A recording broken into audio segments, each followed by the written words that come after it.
Dulu bilang Indonesia bisa bubar. Sekarang Prabowo bilang dia yakin Indonesia memiliki masa depan yang cerah. Dan konyolnya, dia jadikan itu sebagai alasan berambisi menjadi presiden. Dia bilang jika masa depan Indonesia suram, dia tidak mau jadi presiden. Ucapan Prabowo ini menunjukkan dia bukan capres yang berkualitas. Gaya bicara sembarangan dan ceplas-ceplos tanpa dipikir. Bahasa yang dia pakai mencerminkan seperti apa karakternya.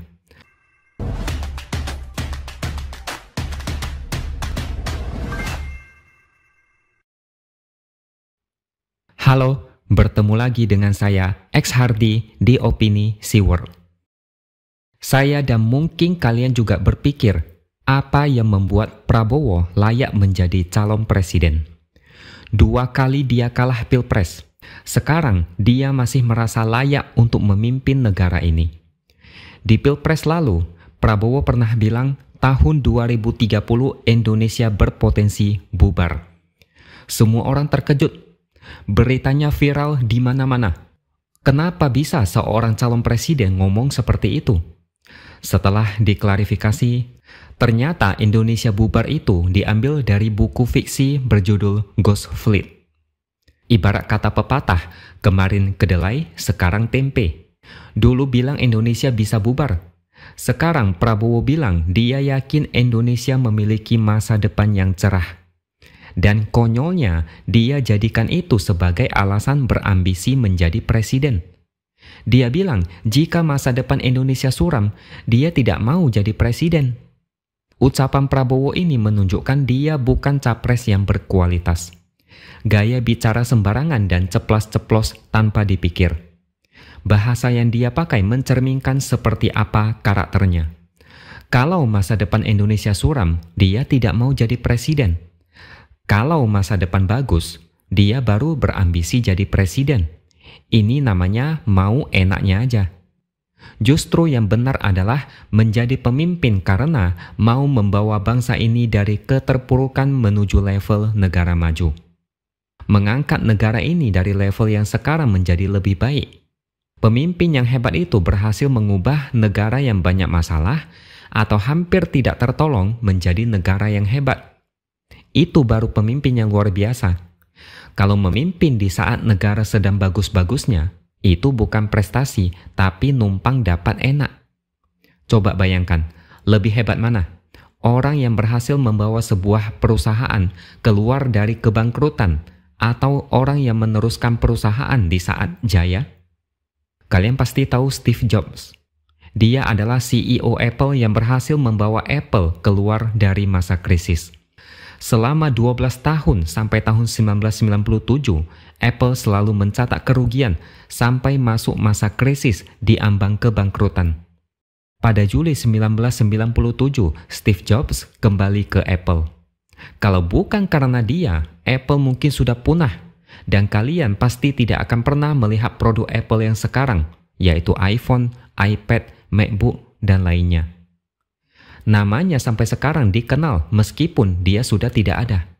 Seandainya dia tidak membangkitkan Apple dari keterpurukan, namanya tidak akan sehebat sekarang.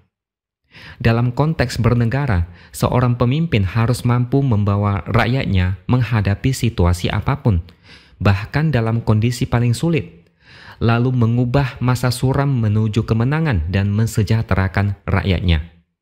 Pertanyaannya, kalau nanti di saat Prabowo memimpin, misalnya terjadi krisis atau ada masalah besar, Prabowo mau ngapain?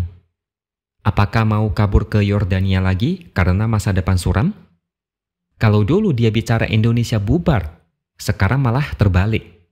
Mungkin karena mau memuji Jokowi, makanya dia bilang Indonesia masa depannya bagus, bisa menjadi negara maju. Dia bicara yang manis-manis. Dia bilang Indonesia punya bahan pangan yang berlimpah. Dia bilang sekitar 1 atau 2 bulan lalu seorang pakar energi dari Brazil datang ke Indonesia. Pakar energi itu mengatakan Indonesia adalah satu-satunya negara di dunia yang mempunyai BBM berasal dari dalam negeri. Satu-satunya yang 100% kebutuhan BBM-nya bisa dihasilkan dalam negeri. Maka dari itu Prabowo yakin Indonesia bakal bagus masa depannya. Makanya dia mau jadi presiden. Kalau masa depan suram, ngapain dia jadi presiden? Pantesan saja dulu kabur ke luar negeri, lalu pulang setelah situasi aman. Sekarang kita makin paham karakternya. Kayak enggak tulus mau menjadi capres. Mau menjadi capres karena enaknya doang. Justru kalau masa depan Indonesia cerah, Prabowo tidak usah nyapres lagi. Toh, siapapun presidennya, masa depan akan cerah. Saatnya Prabowo pensiun dan menikmati hidup. Tidak usah lagi terjun ke politik. Untuk apa yang sudah tua masih ngotot jadi presiden? Lebih baik serahkan kepada yang lebih muda, yang lebih bisa mengikuti perkembangan zaman. Prabowo boleh tenang, tidak usah khawatir. Nanti kalau Indonesia dirasa masuk masa suram, silakan Prabowo turun gunung dan menjadi capres. Kalau Indonesia misalnya mau bubar, silakan Prabowo jadi presiden. Tapi faktanya Prabowo pasti tidak akan mau. Takutnya negara ini malah tambah parah dipimpin Prabowo dan ketahuan tidak bisa kerja. Apakah kalian masih mau mempercayakan negara ini dipimpin oleh seorang Prabowo? Sebelum itu, dia juga pernah keceplosan berbicara. Asetnya mandek karena 20 tahun tidak berkuasa. Prabowo terlalu belak-belakan dan terang-terangan sehingga kita tahu siapa Prabowo yang sebenarnya. Saya lihat Prabowo ngotot nyapres karena ada maunya. Hanya saja dia pandai merayu rakyat dengan sesuatu yang gratis. Makan siang gratis, susu gratis, kuliah gratis. Tapi kalau kita jeli mencerna kata-kata yang dia ucapkan, sebenarnya tersimpan ambisi yang sudah bertahun-tahun terpendam. 2 kali gagal jadi presiden, 10 tahun memendam nafsu politik. Bisa kalian bayangkan sebesar apa nafsunya untuk berkuasa, sampai-sampai minta izin pada rakyat untuk berkuasa. Katanya berkuasa demi kepentingan rakyat. Tapi masalahnya, cawapresnya adalah Gibran. Gibran menjadi cawapres hasil dari ulah MK yang mengutak-ngatik aturan. Ini aja sudah tidak mencerminkan kepentingan bangsa dan negara, tapi lebih cocok disebut demi kepentingan keluarga. Aneh kalau harus minta izin berkuasa, tapi yang kita lihat malah demi kepentingan keluarga. Rakyat kecil selalu dijadikan alat politik, diadu domba dan dijanjikan sesuatu yang sangat bombastis. Padahal kita tahu apa yang akan terjadi selanjutnya kalau mereka sudah berkuasa.